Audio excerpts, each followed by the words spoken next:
Ukraine will ask the European Union next week to consider big new steps to isolate Moscow as uncertainty hangs over Washington's future role. Russian President Vladimir Putin visited the Kursk 2 nuclear power plant on Tuesday, his first visit to the western Kursk region since Russian forces ejected Ukrainian troops from the area last month.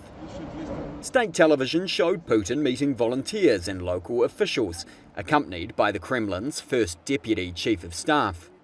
Russia said in late April it had ejected Ukrainian troops from the region, ending the biggest incursion into Russian territory since World War II. But in an attempt to inflict pain on Russia off the battlefield, Ukraine will ask the EU next week to consider big new steps to isolate Moscow.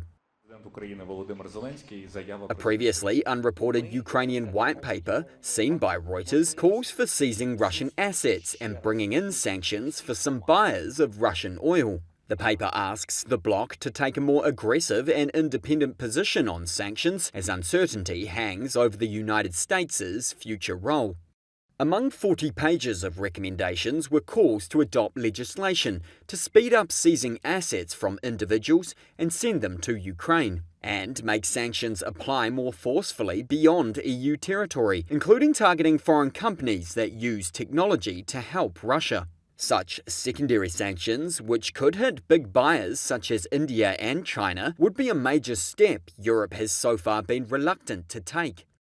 After speaking to Putin on Monday, US President Donald Trump opted not to impose fresh sanctions on Russia, dashing hopes of European leaders and Kyiv. Trump told Ukrainian and European leaders after the call he wanted to give talks time to take place, a person familiar with the conversation told Reuters.